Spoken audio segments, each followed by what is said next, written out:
What's up, guys?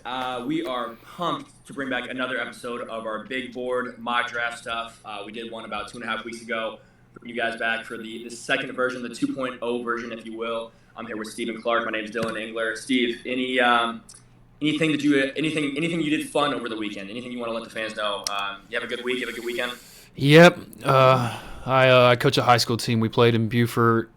Didn't win, but then I got to go play some golf all weekend. So Oh, pretty that's always a good. pretty Always a good eventful time. weekend. What about you? We went 1-1. Had a really good win against the number 12 team in the nation. We took the number 4 team in the nation to overtime, lost by one. Tough loss, but we're looking good, Steve. We're peaking at the right time. So Nice. it's the biggest thing. Anyway, Steve, like we said earlier, we're adding one person a week. So this week is going to be 16. I guess I should say one person every time we do it. We have 16 people this time. Steve, because we have 16 and there's been some new people, you dropped off someone from the list. Can you tell me who you dropped off and why? I dropped off Henry Vasar. Honestly, if I got to be completely honest, I think with our first video, I was kind of scrambling to get a 15th guy, like because I wasn't really Sure. prepared, and he was one of the first guys I just thought of. But now that I had some more time to actually research my list, he was not. He didn't make the cut for my top 16 now. So that's the main reason why he dropped. I see him more as a late first round guy, maybe. Like it. I think we're both fans of Henry Vasar. Hmm. I think he's a really good college player, and I think it can translate to the NBA because he can stretch the floor. But I like your explanation there. I dropped Bennett Sturts and Braylon Mullins. More of a less about what they've done and more about just kind of what the other guys have done that have really popped up to me. We'll get into it, the new additions on the list, but there's been a couple of guys that have really surprised me, and just by that, they're going to be put in. And just because I feel like Bennett and Braylon haven't done anything exceptional, they kind of dropped out of there. But Steve, speaking on the same stuff, you dropped Henry Vasar. You added two new guys. You added Neo Abdalis and you added Braylon Mullins. Can you tell me why you added them? Yeah. So the more I was diving into, again, like this isn't really like fit wise or anything. These are just like the top 16 prospects in our opinions. Yeah, And exactly. the Exactly. more I thought about, and the more I was watching some film on Braylon Mullins, which is why I'm surprised you took him out. To be honest, let's see, you added three new guys. You put Christian Anderson in your on your 12 spot. Like that was Yeah. surprising to me. I Yeah. would love to hear your opinion on that. But I put Braylon Mullins. He has just got an NBA level jumper. I mean, the way he can True. get his shot off, and I think he's going to especially climb up draft boards when it comes to I'm so blanking. What do they call the thing in Chicago? The combine. Like when the combine comes around and we see some like raw like shooting numbers, which again doesn't really prove like how much of a better shooter is because it's just drills. But I think he's gonna kill the drills. I think he's gonna be one of the guys that goes into the combine and sees the most jump in his stock just from playing some like 5-on-5 and the measurables and stuff. Not necessarily like his height and weight or whatever, but just like seeing him do the shooting drills. No, I get it. I like that a lot. I like Braylon Mullins. Like I said, I think that was more of a situation of not that he did anything wrong. I still like Braylon Mullins, and I still see him around the same range as you do. I just think that there has been some other guys that have really stepped up Mm-hmm. recently. Like you said, I think one of those guys is Christian Anderson. Like a dude I think I was really sleeping on early in the season. I mean, he's got one of the best assist rates in the country. Texas Tech is a top 15 team. They're going to be even ranked higher after they won a big game against BYU. I mean, the kid's averaging 20 and 7.5 on a top 10 team in the nation, and he's a young sophomore. Like he's a 20.2 sophomore at the draft, which is very young. He's just an NBA body, 6'3". He's got some lean to him, but he definitely put on more weight. And the dude can shoot the ball, man. And I love, like, as a point guard, as a taller point guard, the two things I want to see out of you: can you shoot the ball? Yes, he can. And can he pass the ball? Yes, he can. He's got one of the highest assist rates in the whole country. I love him. I think he's got a lot of room to grow. And if he keeps up this pace, I can't see how you don't put him in, a top 3 or 4 list of point guards / combo guards. Does that make sense? Yeah, and I like him. I don't necessarily, when you say he's got an NBA body, I don't necessarily know if I agree. Like he's listed at 6'3". I would Yeah. say that's a bit of a stretch seeing him compared to other guys out in the court. And like you said, he is leaner. Like he's gonna have to put on some weight and to be able to keep up on the defensive end. Also another guy like you mentioned, Neo Abdallah's another guy. The more I watch him, the more I just see the potential in him at the NBA level. Like I just made a video recently comparing his offensive play style to Luka. Like something No, I about agree with that. he Good plays call. he plays Yeah. just like him, and I think I like like it. obviously Luka's like one of the premier offensive players in our league right now, and the way he plays and the way he can control the pace of the game, and kind of like you put him in a ball screen and it's like he's gonna take the open shot if it's open, he's gonna hit the roller if it's open, or he's gonna kick it out for an open three like every time. Like he rarely makes mistakes in the pick and roll like that. Defensively, he gets picked on a lot because he's not that good of a defender. But we'll see. Yes. I think that he's obvious. His shooting splits are not great right now, even to start ACC play. So it's again one of those guys that's kind of like maybe the stats don't necessarily show him being like a super high pick or whatever. But like I just like the way he plays, to be honest. And like a taller point guard, 6'9", that can like see the floor. Like his ability to find the open man is definitely like NBA level, lottery level. I was actually sorting by guys that are 6'7" or taller, and he's got a top 3 assist rate in the entire nation, and he's 6'9", like almost like 6'9.5". So the kid can really see the floor. I honestly really like the comparison to Luka. He's obviously not going to be as good as Luka, but like very similar offensive game to him. I would completely agree to that. Anyways, moving on. Wait, I was about to say my other thing. Tyler Tanner, you had him at 16. He was my next guy up. So interesting. Yeah, I'm there with you on that. We talk about NBA bodies. He's about the least NBA body on this entire list. I mean, 6 foot in shoes. But, I mean, the kid can go. I've seen some advanced stats saying, like, he has the highest dunk rate of anybody at 6'3" or shorter, which means, like, he can get to the rim, and he's very athletic. He can finish the rim. Just because he's short doesn't mean he's, like, really getting bumped off his line or, getting thrown all over the place. Like, he's still able to finish at the rim. So, I like Tyler Tanner. I think there are some people that are really, really, really high on Tyler Tanner. Like, I'm talking about, like, top 6 high on Tyler Tanner, which I'm not there yet. But I like him. I think he's an interesting prospect. Moving on. One guy we both dropped, and you dropped quite a bit, is Nate Ament. Steve, why did you drop Nate Ament so much? I just think he needs another year of maturity and another year of like seeing like how his offensive game can grow. And I think like again, I made some points in a previous video that I did like a spotlight on him, and just talking about like everyone hung their hat on Nate Ament being this like potential to be an offensive superstar. KD, like 6'9", 6. He's literally 6'10", lean like 210, like has a handle, can shoot it. And man, like the offensive side of him I haven't seen lottery level in my opinion. Like he's starting, there's a lot of ups and downs. Like he has a great game, he has a bad game. He has a great game. Like I just think that like he is still a younger guy. Like he's 19 and a half now. So next year, by the time if he stayed another year and came out, he'd be almost 21. And that's still like, not young, but it's not old either. So I think he could benefit from another year playing. Whether that's at Tennessee or not, I don't know. I don't know if he would want to test going somewhere else. But yeah, I think again, kind of going back on my point with Henry Vasar in my list last time is that, I kind of was just going based off like where I was at the beginning of the season because I was just putting it out there. But the more I think about it, the more I think, man, he's just not the player that we all think he is. And I think I was just feeling some bias, like preseason hype and all that. I'm like, I put him at 8 last time, and I was like, man, he's just take a chance on him, whatever. But like I just don't see it anymore.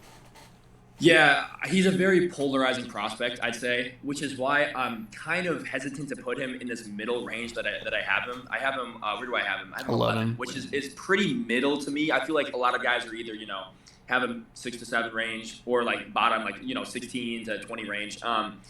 Here's one thing I'll say. He's got to bring in the shooting splits. We know that he can. We've seen it in high school, but like 28% from 3 is just not going to cut it, bro. It's just not going to cut it. And he's shooting 4 threes a game. He's getting them up. If he continues to shoot at this clip, I have no choice but to drop him. I'm going to hedge my bet a little bit. I'm going to hedge and think that it's going to come up. It's going to progress to the mean that it's supposed to. I think it'll come up. His turnover rate's very high. I will say he's got a very high usage rate. The ball's always in his hand, which I think is a good sign for a young wing. Rick Barnes trusts him with the ball in his hands. So he's got a very high free throw rate too. He's a very polarizing prospect, like we already said. It's going to be interesting. He's one of those guys, and I think you can agree with me on this. He's going to be one of those guys that are going to fluctuate throughout the entire year. I don't know where he's going to end up, but I think he's going to be a very big mover and shaker throughout the year. I think that he's literally like one of the most. He's just steadily going down boards right now. But man, he's one good game away from like I'm telling you, like if he makes a March Madness run where he has like back to back 20, 30-point games, like he'll be right back up in the top 10. And I think another thing I was gonna say, talking about the shooting splits and stuff, like you look at his percentages on Synergy of catch and shoot like open threes. Like he shoots a high clip of catch and shoot wide unguarded threes. Yeah. And he's 6'10", and he's shooting, and he's got such a high release. He's got a good form and stuff. That's even more troubling to me. That like, think of how open he is, and he can get his shot up over anyone. It's kind of hard. It's kind of questioning like you were supposed to be a shooter. Like, I don't know. Yeah, that's a good point. Moving on, we talked about one guy that has dropped the boards. See, we're gonna talk about one guy that has steadily risen on our boards. My guy, we'll talk about two of them at the same time. I think you nail on the head last week, or the last time we did it. Kingston Flemings is the real deal. So one, I want to talk about Kingston Flemings, why you had him so high in the first mock draft, why you still have him so high in this one, and why you have accepted the fact that LeBaron Philon might be the real deal, and now you have him in the top 10 with me also having him at number 8. Yeah, I'll go ahead and talk about LeBaron Philon with you.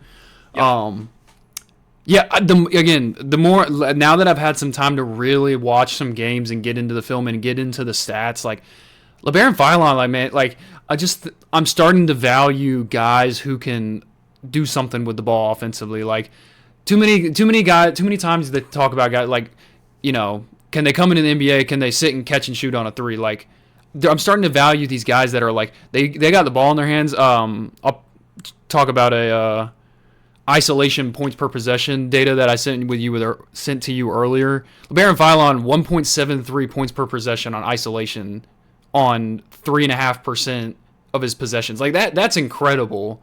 Like that is literally almost scoring the ball every single time you are in isolation, and his turnover rate is under 10%. Like I've watched 2 or 3 games maybe since this last time we did it, and again, talking about the St. John's game in Madison Square Garden, like no one could stay in front of him. Like he was getting to the rim at ease, could step back and hit the three. Like I think he will find a role in the NBA somewhere with his offensive capability. I really like it. He's explosive. The one thing that I'll say, he's getting 22 points a game, and the thing that I really like about those 22 points a game is it's his 2-point percentage that has been phenomenal. He's only shooting 38% from 3, which we say only. I mean, 38 is slightly above average, and I trust that he's going to be a slightly above average 3-point shooter. But dude, he's shooting 53% from the floor, which means he's just killing it from 2. As a point guard, that is a huge asset. He's a +3 wingspan, so he's 6'4", but he's got a 6'7" wingspan, which that never hurts, man. We always enjoy a good wingspan. Like, dude, he can just go, and Alabama's going to be at the top of the SEC. It's kind of one of those things where it's like, don't overthink it, man. He's going to be the best player on one of the best teams in the entire nation, and he's young. He's a young sophomore. He's going to be 20 and a half at the draft, which again lines up with a young sophomore. Like, I don't know, man. I don't see any downsides to him. He's not the best defender, but like he's so good in the paint. He's so good in the paint. He's getting 5 assists a game. He's really able to drive and dish. So I think we're really high on LeBaron Philon. Moving on to Kingston Flemings, another just dog.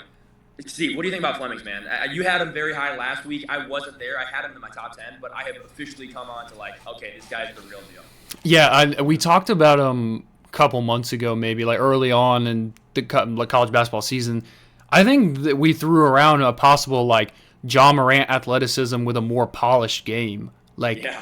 Man, like his last 3 games, 20 points against Arizona State where they blew him out, and you know, he's just shot the ball well, like nothing really under 50% for the most part from the floor. Like he just takes care of the ball. Like not really a lot of turnovers in the past 7 games either.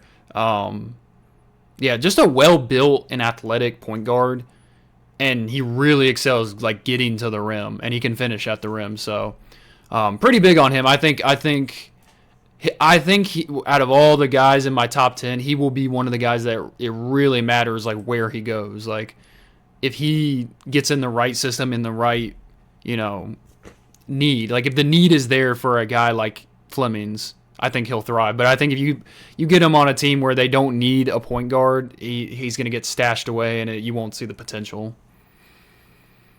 6'4". He's got a +4 wingspan. I think that he is the best defending guard in the class. And that goes a long way for me when everybody's so worried about offense. He's got one of the highest defensive box plus minuses in the entire college basketball and all of D1. He's got one of the highest as a point guard. The kid can absolutely go on the offensive end. He's not an elite three-point shooter, but he's shooting 38%, like we said, was good for LeBaron.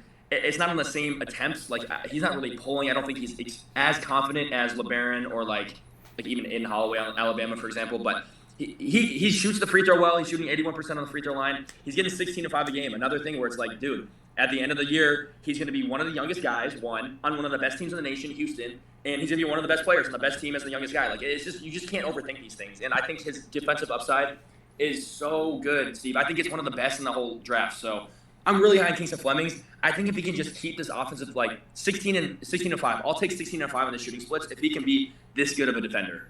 Yeah, well, I was going to say another point with the steals. Multiple games with 5 or more steals in a game.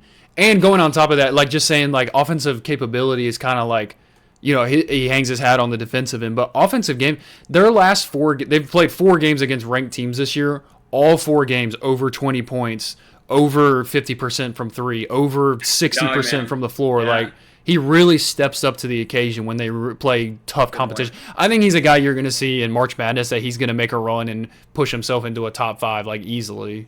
I really like that. Yeah, I think you have him at, where do you have him? I got him at 6 now. 6. We both have him at 6. Yeah, Mm-hmm. we like the kid. He's a good player. Yeah, moving on. You brought up Cam Boozer. You brought up Cam Boozer 2 spots. I think that says a lot about what he's done recently, because it's no secret that you and I are not huge fans of him. Why is he at 5 for you now? Yeah, I mean, as much as it pained me to do this, like I'm starting to come on the Cam Boozer train just a little bit more every day that I watch a game of him. I hate that I have to stick to my core of like how I'm evaluating these guys. And if I say, you know, I talk about Yaxel and I'm like, hey man, like you're a college player. It says something to be like the best player on the best team. I can't say the same about Cam Boozer, or go against that. Like I'm trying to stick more to what I'm, you know, talking about. Like there just has to be something said about a guy who's bringing 30 and 15 every single night, like on the best team. Like I don't know what else to say. And it's like, this may be a hot take too, I don't even think this Duke team is that great outside of him. Like I'm not big on, you know, Caleb Foster, Patrick Gongba, even what's his name, Dame Sarr. He was, you know, a guy who has slipped in draft boards this year. Man, like I don't know. I know we talk about it all the time, and we talk about how much I don't like Cam Boozer. I had him 7 or 8 in the first one. Yeah, 8. Yeah, I had him 7. 7. Like I was going through it again, and I was just like, man, like I just can't I can't put him like any lower. Like I feel like I have to give him a bump. So. I think when it comes down to it, you know, when it comes draft time, again, also being the youngest player in the class, like with such an NBA ready body, I'm starting to come around to the idea that like, yes, he could be a potential like contributor in the NBA at a big level. My mind on him, I've painted this picture of him in my mind where it's like, I see him as a borderline second option, probably third option in the NBA on a good team that's an average defender. His defensive numbers are not jumping off the page, any of them, to be honest. Like his steal rate's okay, and his block rate's really bad for his size.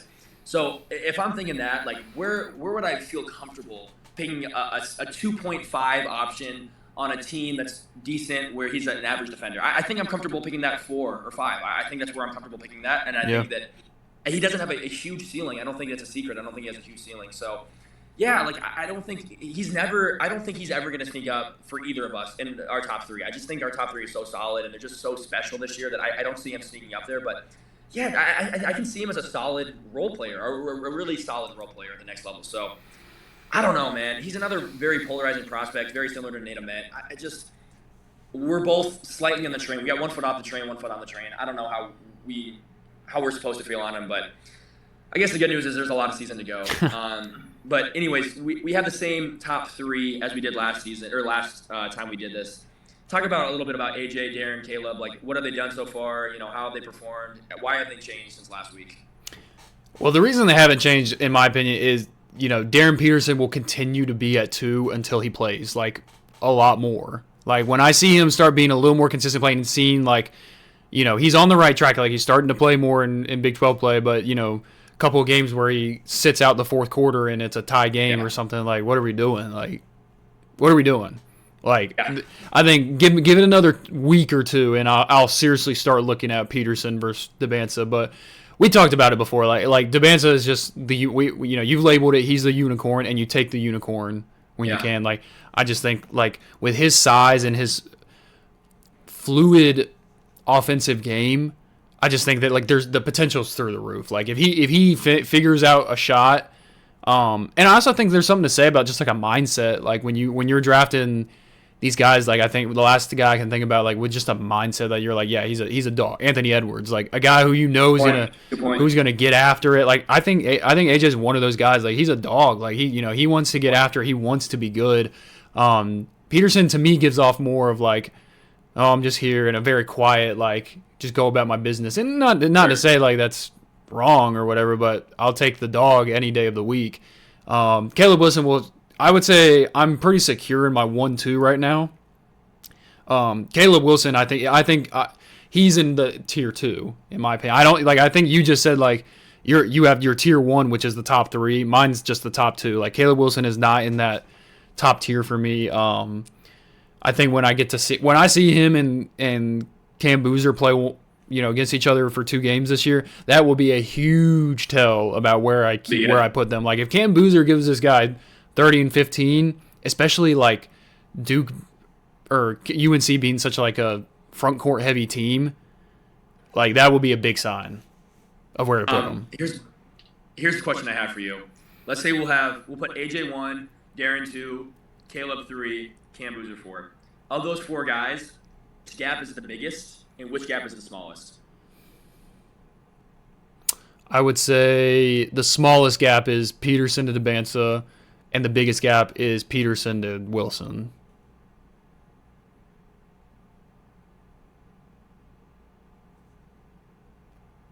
And are probably the tiniest gap. Dude, we're really high on Peterson.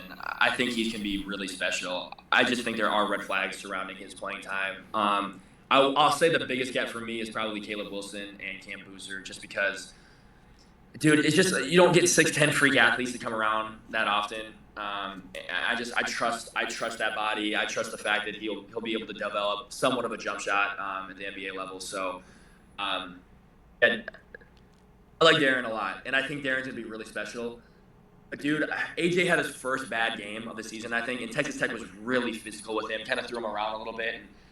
It'll be interesting to see how teams guard him moving forward, and like if that is a trend, if he kind of gets bumped off his line really easily and isn't able to get his spots as well as we thought that he could, I could definitely see Peterson jumping up over him. But for now, I think we're both pretty confident in 1, 2, 3, and 4 there. So, Steve, any final thoughts going into next version? We'll probably do another one in anywhere from 2 to 3 weeks from now, be version 3.0. Any thoughts heading into the next version?